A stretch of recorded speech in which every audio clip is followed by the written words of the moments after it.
فرمایا کہ اللہ کے رسول غریب آدمی مجھے کون لڑکی دے گا، میرے شادی نہیں ہوئی ہے۔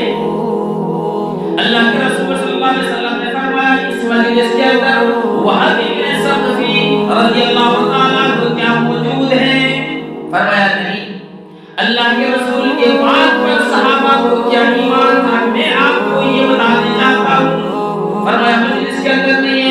حضرت سعد رضی اللہ تعالیٰ عنہ کو کہتا ہے کہ چلے جاؤ۔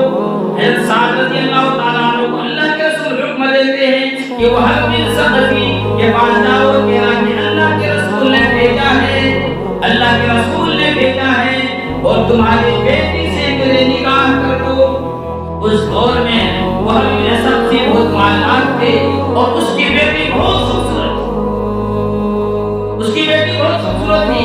حضرت سعد رضی اللہ تعالیٰ عنہ کہتے ہیں اللہ کے رسول کہاں میں اور کہاں وہ، اتنے مالدار اس کی بیٹی ایسے خوبصورت، یہ کیسے؟ فرمایا جاؤ میرے پیغام دینا۔ دروازے پر دستک دی، حضرت سعد رضی اللہ تعالیٰ عنہ اللہ کے رسول کے قاصد بن کر جاتا ہے۔ دروازے پر دستک دی، فرمایا کون؟ کہا کہ میں اللہ کے رسول کا بھیجا ہوا قاصد ہوں۔ اتنا سننا تھا، وہب بن ثقفی رضی اللہ تعالیٰ عنہ دوڑے دوڑے گھر سے نکلتے ہیں۔ فرمایا کیا بات؟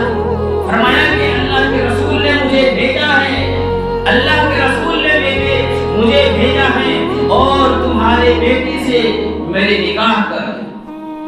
آپ نے فرمایا کیا کہہ رہے ہو تم؟ کہاں تم اور کہاں میری بیٹی؟ یہ کیسے ہو سکتا ہے؟ یہ نہیں ہوگا۔ حضرت سعد رضی اللہ تعالیٰ عنہ مایوس ہو کے وہاں سے چل دی۔ اس کی بیٹی نے اس بات کو سن لیا،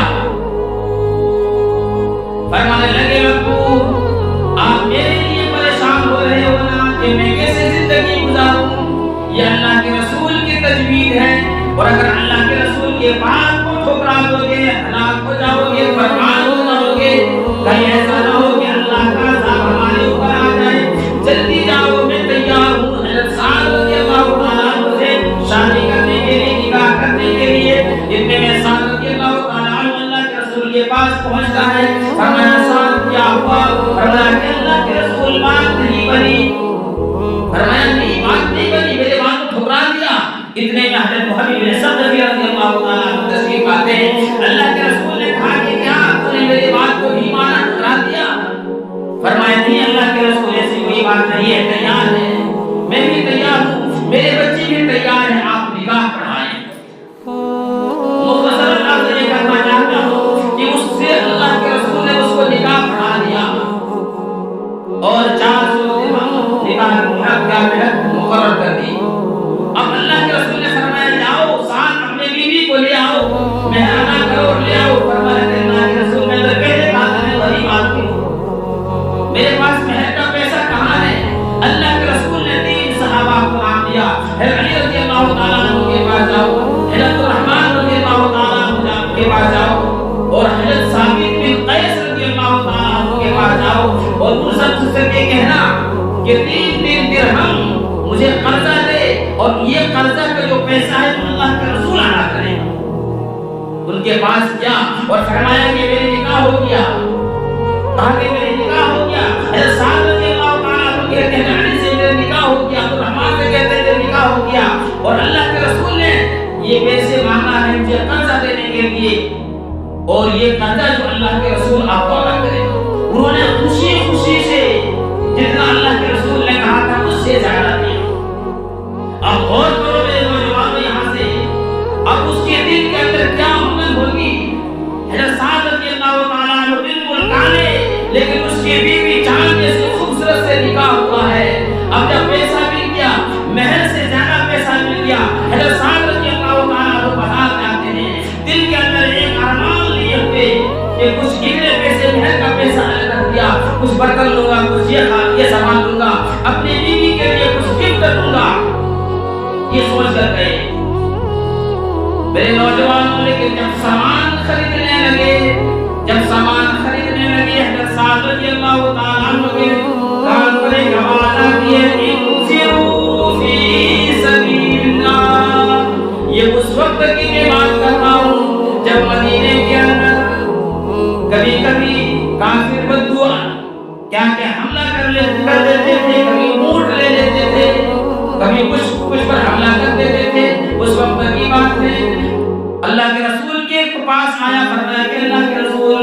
کافروں نے حملہ کر دیا ہے مدینے کے اوپر.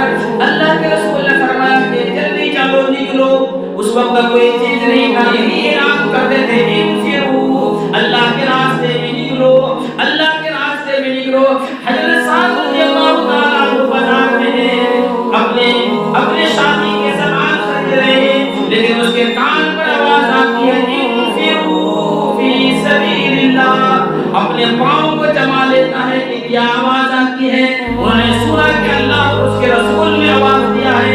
اب اس کے دل کے اندر ایک شوق پیدا ہوتا ہے کہ یہ پیسہ جو ہے یہ میری بیوی میں خرچہ نہیں ہوگا, یہ سامان کیا کہیں, یہ سامان کے اندر خرچہ نہیں ہوگا. حضرت سعد رضی اللہ تعالیٰ عنہ نے اسی وقت سے عزیز دوست جو سامان لیے تھے اس کو واپس کر دیا, تلوار لی, ڈھال لیا, اور کیا کہ گھوڑا خریدا. اور جب اللہ کے رسول کے قافلہ جب لوگ اللہ کے راستے میں جا رہے تھے, اسی راستے کے اندر یہ بھی ہو لیا اور اپنے پورے کے پورے چہرہ کو چھپا لیا, پورے کے پورے چہرہ کو چھپا لیا. صرف آنکھ نظر باہر رکھا اور پورے کے پورے چہرے کو چھپا لیا اور میدان جنگ کے اندر چلا گیا. لوگ کہتا ہے کہ یہ کون ہے, لیکن کہا کہ کوئی ہوگا اللہ کا بندہ. عزیز دوستو, اور جب میدان کے اندر کیا تو یہ لڑنے لگا. اللہ کے رسول نے فرمایا یہ بہادر کون ہے.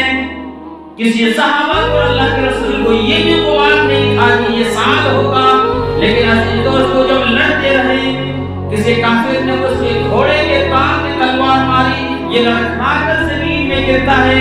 جو کپڑے کو ڈھانپ رکھا تھا یہ بازو دکھ گیا, اور یہ اتنا بازو دکھنے سے اتنا حضرت سعد رضی اللہ تعالیٰ عنہ نے چہرہ کالا تھا. اللہ کے رسول نے فرمایا یہ تو سعد لگتا ہے, یہ کون, یہ سعد ہے کیا؟ فرمایا ہاں اللہ کے رسول میں سعد ہوں. اللہ کے رسول نے فرمایا نے مجھے کہاں بھیجا تھا اور تو یہاں کیسے؟ فرمایا اللہ اور اس کے رسول کے محبت میں آیا ہوں. اللہ کے رسول نے فرمایا تمہارے لیے جنت حاضر ہو گئی. اتنا سننا تھا میرے عزیز دوستو. حضرت سعد رضی اللہ تعالیٰ عنہ کافروں کے ہجوم کے اندر چلے جاتے ہیں اور لڑتے رہتے ہیں اور لڑتے رہتے شہید ہو جاتے ہیں, لڑتے رہتے شہید ہو جاتے ہیں. کسی نے اللہ کے رسول کو خبر دیا کہ سعد شہید ہو گیا ہے. اللہ کے رسول جاتے ہیں اور سعد رضی اللہ تعالیٰ عنہ کو اٹھاتے ہیں اور اپنے گود میں رکھتے ہیں, اور اللہ کے رسول صلی اللہ علیہ وسلم کے آنسو حضرت سعد رضی اللہ تعالیٰ عنہ کے چہرے پر گر رہے ہیں اور صحابہ کرام یہ دیکھ رہے ہیں. پھر اللہ کے رسول نے فرمایا سعد حوض کے اندر پہنچ گیا. پھر اللہ کے رسول مسکرائے اور اپنا چہرہ پھیر لیا. یہ چیز دیکھنے کے بعد صحابہ نے کہا اے اللہ کے رسول, آج تک حضرت لبابہ رضی اللہ تعالیٰ عنہ فرماتے ہیں کہ اللہ کے رسول ہم نے کبھی ایسا نہیں دیکھا. یہ آپ کا جو رونا ہے یہ تو ہمیں معلوم ہے کہ سعد رضی اللہ تعالیٰ عنہ شہید ہو گئے ہیں, اس لیے آپ رو رہے ہیں, لیکن آپ مسکرائے, پھر چہرہ پھیر لیا, پھر کہا کہ یہ حوض میں پہنچ گیا. یہ کیا بات ہے ذرا ہمیں بتاؤ. فرمایا کہ صحابہ یہ تم صحیح کہتے ہو, میں رویا اس لیے کہ اس کی جدائی نے مجھے رلا دیا. اور فرمایا یہ حوض میں دیکھ رہا ہوں, یہ حوض کوثر جو اللہ تبارک و تعالیٰ مجھے دے گا, اس حوض کے اندر پہنچ گیا ہے اور ساتھ پانی پی رہا ہے. فرمایا کہ اللہ کے رسول آپ مسکرائے, آپ نے مسکرائے, پھر چہرہ پھیر لیا. فرمایا کہ میں جنت کے اندر اس کے مقام کو دیکھا ہوں, اللہ نے مجھے اس کا مقام اور مرتبہ دکھا دیا, اس لیے مجھے مسکرانا آ گیا. فرمایا کہ اللہ کے رسول پھر اپنا چہرہ کیوں پھیر لیا. اللہ کے پاک نبی نے فرمایا میرے صحابہ, اللہ تبارک و تعالیٰ نے حضرت سعد کو جو جنت کے اندر جو حور دیا ہے, جو اس سے نکاح کر دیا ہے, وہ ایک دوڑتے ہوئی یعنی اس کے طرف آ رہے گلے لگانے کے لیے, اور وہ اتنی تیز سے دوڑتے ہوئے آ رہی ہے کہ وہ جو اپنا کپڑا پہنی ہے وہ کپڑا کیا کہیں ادھر ادھر ہو رہی ہے, اس کے بدن دکھنے لگے اور ان کے پاؤں کے پانے چھن چھن کی آواز میرے کانوں کے اندر آیا. اس لیے میں شرم سے اپنا چہرہ پھیر لیا. پھر اللہ کے پاک نبی نے فرمایا اے میرے صحابہ جاؤ اپنے صدیق رضی اللہ تعالیٰ عنہ کی بیٹی کو یہ بتا دو کہ سعد جنت کے اندر چلا گیا اور اس سے بہترین کو جنت